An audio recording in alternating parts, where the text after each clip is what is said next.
Welcome in, ladies and gentlemen, to another edition of the On the Pony Express podcast. I am Billy Embody. Thanks for joining me on this one. It's been a long few days, so sorry for getting this one to you guys on Tuesday, but was on the road, going down to Miami. And of course, news broke. We broke the news at ontheponyexpress.com that SMU had found their replacement for Craig Naivar, who departed to be the defensive coordinator at Coastal Carolina. SMU hired Maurice Crum Jr., Ole Miss co-defensive coordinator and linebackers coach. He's going to be SMU's linebackers coach and run game coordinator, coming over to the Hilltop after just one season in Oxford. Lane Kiffin opted to make some major changes to his defensive staff, bringing in Pete Golding from Alabama to run the show on defense. Chris Partridge was the defense coordinator and play caller for the Rebels. So it wasn't that Maurice Crum had his play calling duties taken away. I think this one just made a lot of sense.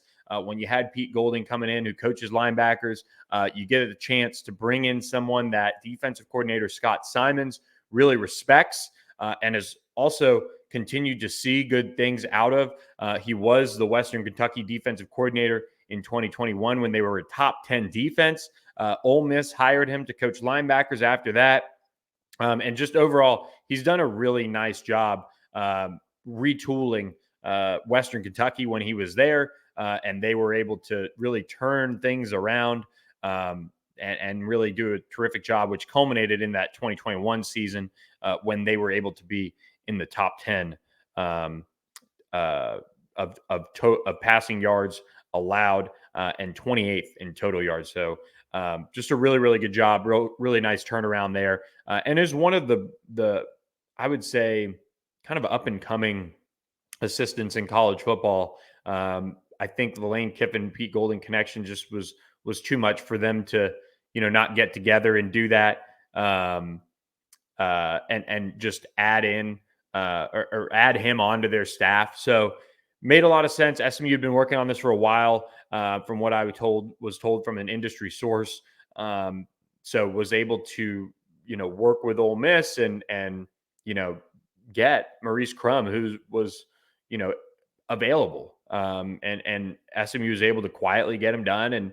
And this is a big hire. And I spoke to a couple sources around the Ole Miss program, a couple guys that cover a couple sources over there. And everyone said, you can't say enough about what Maurice Crum is doing, as far as developing relationships with his players. That was something that really stood out. That was highlighted to me. He's just one of those coaches that really gets the most out of his players and gets them to play hard for him. And I think we saw that at times for SMU's defense this past season. And that's why it's so important they were able to get somebody that can kind of continue that trend. Here's one quote from a source. One of the best humans I've been around, real good football coach, very smart, relates to the guys, and is relentless. And that was another thing I touched on with some of the guys that cover Ole Miss too, is, how was he as a recruiter? And relentless was the word that I got, when they were able to get him. Is they were able to get a guy who really recruits hard. We saw that he's been out and about already for SMU. If you're on theponyexpress.com, he's helping recruit one of the top transfers that SMU's after now.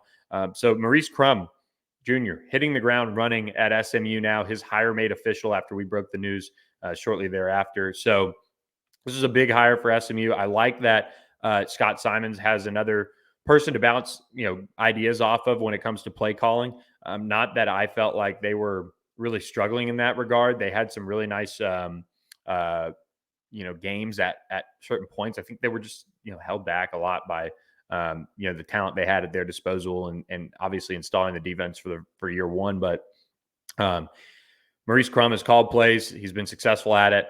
And is a former Notre Dame captain and linebacker. So I'm actually going to try to poke around with some of the guys I know at LSU who were at Notre Dame and coached him and were around him when he broke into the industry as well. So Maurice Crum is your new linebackers coach at SMU. Scott Simons will be moving back to coach safeties. And He's got experience in this position group, having done it at West Georgia, a few years earlier in his career.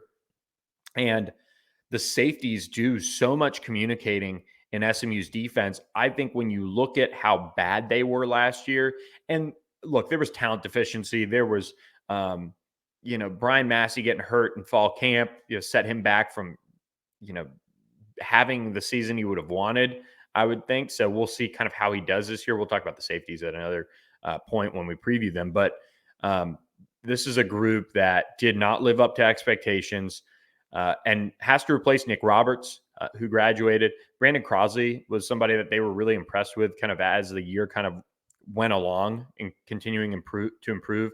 Same with Ahmad Moses, who ended up starting as a true freshman the last couple games of the year. Now they have an influx of talent. They're going to have Rocket Rahimi. They're going to have Jonathan McGill. CJ Sanders can play safety. They have plenty of guys coming in to kind of shore up this position. So you look at that group, Scott Simons wants to take it on head on and try to get it fixed. And if he can get that safety group fixed, that's going to change really the trajectory of this defense and how they're going to improve in 2023. That safety group is kind of the leader of the defense. So having the defense coordinator now be running the show back there is going to be something to watch closely, because if they're not living up to the potential that they have to improve in 2023, it'll say a lot as far as where this defense is going. But SMU still on the hunt for somebody who is a special teams coordinator, I think. And this was at the bottom of the press release from SMU. They said more changes to come. So they just announced Maurice Crum was being hired at linebackers coach. Obviously, Scott Simons was the linebackers coach, so he moves back to safety. He fills the role that Craig Naivar left. But then you have, somebody like maybe Kyle Cooper internally, coaches outside linebackers, could add on the special teams coordinator title, could do that. This is a group in special teams that, lost Brendan Hall as their kickoff guy, so they're going to have a new one, probably Colin Rogers. Ryan Bachevsky is back. They have to be better at fielding punts. They lost so many yards over punt returns and missed opportunities to catch the football. That'll be a huge factor in special teams improvement and field position, as if they can get the punt return group right and straightened out. I feel like this is going to be probably the route they go. I don't know that. I just am putting the pieces together because you have your defensive coordinator now who's coaching safeties. You have your linebackers coach who already has a title with run game coordinator. Usually it's not one of the line coaches. The only other one would be like maybe Rob Likens. But I just feel like Kyle Cooper coaching one spot, the outside linebackers, makes a lot of sense for them to, make a move there. We'll see if there are any other coaching changes. I think we're going to see another run on, coaching changes around the country when it comes past February and National Signing Day, which is next week, happens. That'll kind of be what we're watching for on that front. So SMU's coaching staff continues to take shape for 2023. I would think, and I never want to say never, but it sounds like everyone's fairly in place and ready to go for 2023. We'll kind of see what happens when National Signing Day comes and goes and some more coaching changes across the country happen. But SMU does hire Maurice Crum, who hits the ground running and is out recruiting for the Mustangs. So he's been by some huge targets for them in 2024 to check in and see how they're doing.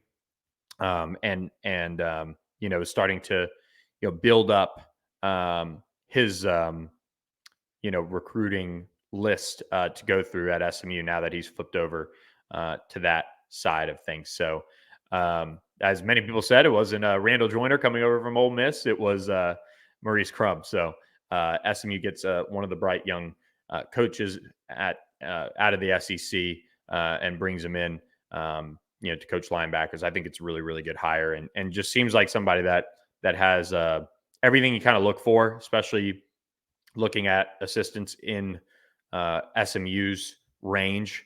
To get somebody who's been a defensive coordinator, to get somebody who's been in the SEC, and to get somebody who played the position at a very, very high level, that stands out a lot. So moving on now, SMU did land another transfer since we last talked.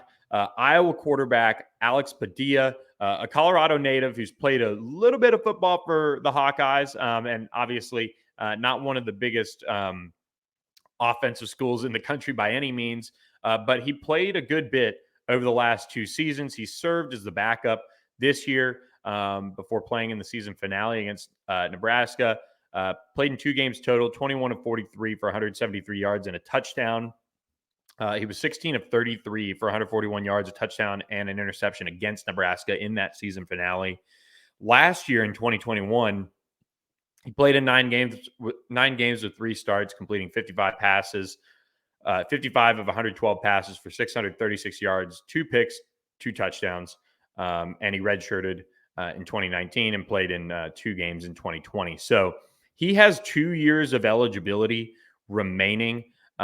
This is somebody that I think makes a lot of sense. And I mentioned this on the board. And when you see it, you're like, okay, well, Big Ten transfer commit, but also hasn't done anything. And I think when SMU is looking at their quarterback room, they couldn't bring in somebody that's going to chase off Preston Stone or chase off Kevin Henry Jennings. You know, they have Keldrick Luster coming in. He knows he's probably going to redshirt, but you can't really disrupt the waters that much. But Alex Padilla makes a ton of sense because he's going to come in. He comes from a good program. He's played in big games. He knows the backup role. He's going to compete. He's going to push. But odds are he's not your starter. Odds are he's your backup. And who knows? He could end up, being a graduate assistant for SMU after this is all said and done. And, also he gets into an offense that's a little bit more, fun to play in. So I think this just made a lot of sense for both sides. I think it's one of those very honest conversations. Hey, we've got Preston Stone, we've got Kevin Henry Jennings. He played a lot. You come in here, you compete, we'll give you opportunities, but odds are we have our guy on the roster, and that's the type of quarterback SMU needed. They needed a third after what happened in 2022. While Keldrick Luster redshirts, they need a third. This made a lot of sense. They have some scholarship spots open. So Alex Padilla, they announced him as a signee for the Mustangs already. He comes in for his final 2 seasons of eligibility. So that leaves the quarterback room with 3 guys who have playing experience, 3 guys who have can battle it out, can make each other better. And Rhett Lashley said it at the end of the year. Just when you're comfortable with your quarterback room is when it all goes haywire. And after the injuries that they had with the quarterback position, they needed just a little bit more insurance. So it makes a lot of sense. So that was the latest transfer news to hit. SMU is still after Miami offensive line transfer Ja'Kai Clark. He started tons of games for the Hurricanes at center. He announced on Twitter on Monday that he's actually going to be checking out SMU this weekend. He's not going to be waiting until March. He's going to make it over to the Hilltop. He started a ton of games when he was playing in Coral Gables. And I feel like when you look at somebody who comes in with 39 starts over 42 games at the center position and a little bit at guard too, I believe, that's something that you want. He's not somebody that is really going to wow you. He is about 6'1", 6'2", I'm told. In reality, he's listed at 6'3" by Miami, but he's 305 pounds. He's a big, thick dude. He's going to make you better at the center position if you can land him.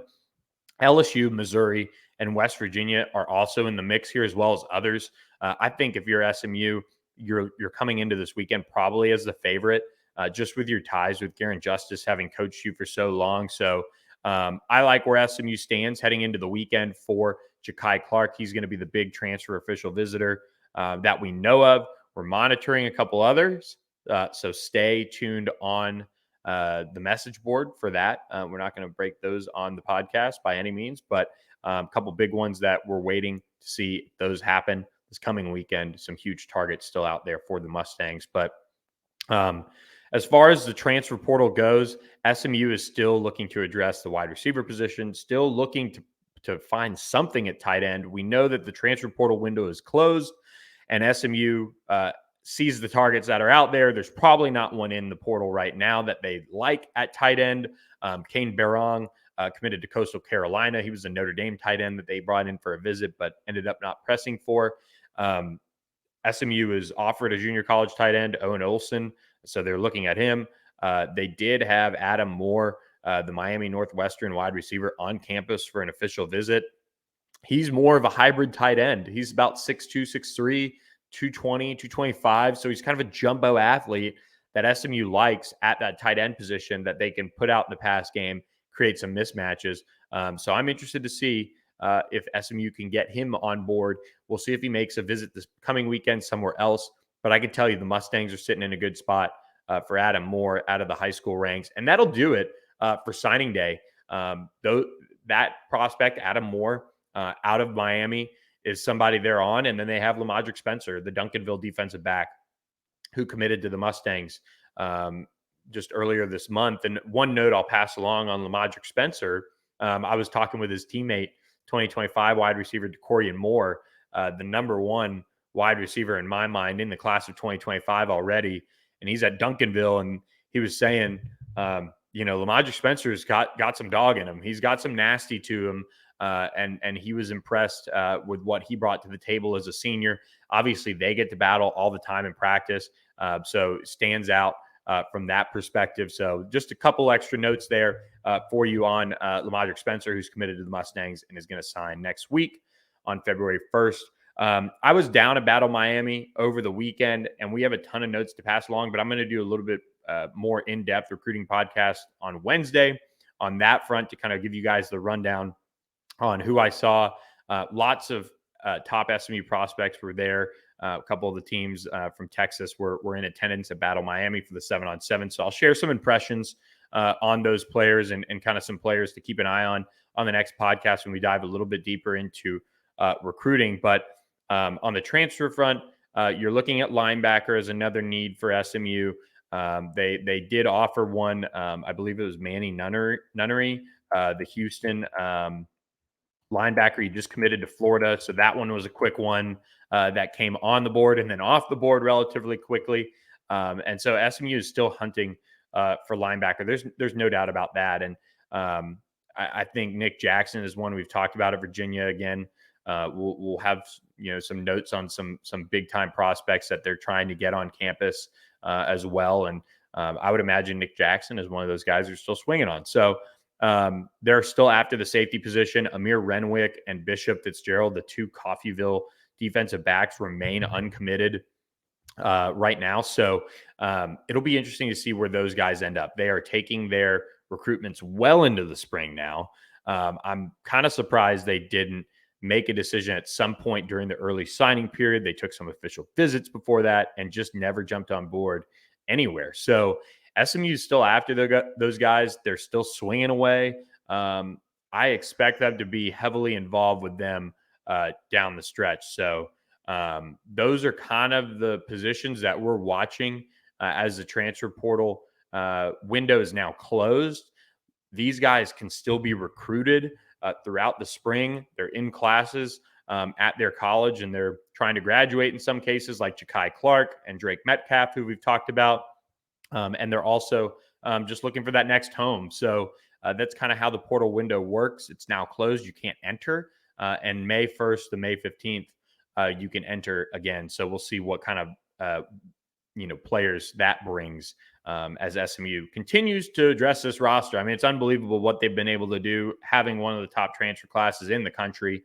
Without a doubt, that it's just pretty wild what they've been able to put together and continue to swing away on. So with that, guys, I'm going to wrap up this edition of the podcast. Just really wanted to break down those two major pieces of news for you guys and then reset and get you guys a more in-depth pod later this week. So appreciate all you guys who are listening to the podcast and subscribing to our YouTube channel as well. The YouTube channel is close to 450 subscribers now. Let's get to 500. Let's keep pushing that number up. Appreciate all you guys who have subscribed to ontheponyexpress.com as well. Check out the board. We've got our subscriber meetup set for next month. If you are an ontheponyexpress.com subscriber, look for more information on that. But also, if you are a subscriber and bring someone who subscribes, we'll give you guys a free month to the site. So looking forward to chatting it up with everybody some more on some transfer news, recruiting news, team news, all of those things next month. Quick note before we go, Tyler Levine did have surgery on his knee. He's expected to be out for the spring. He was on crutches during the video that SMU put up on the site or on Twitter today that I saw, kind of doing a little look at spring workouts as the team gets back into the mix of things. So he's probably going to be out the spring from what I'm told, but going to be a full go for the summer. So he had knee surgery, kind of a minor deal, and they're just going to hold him out of the spring. So that was a quick housekeeping note on the team front before we wrap up. So hope you guys enjoyed this edition of the podcast.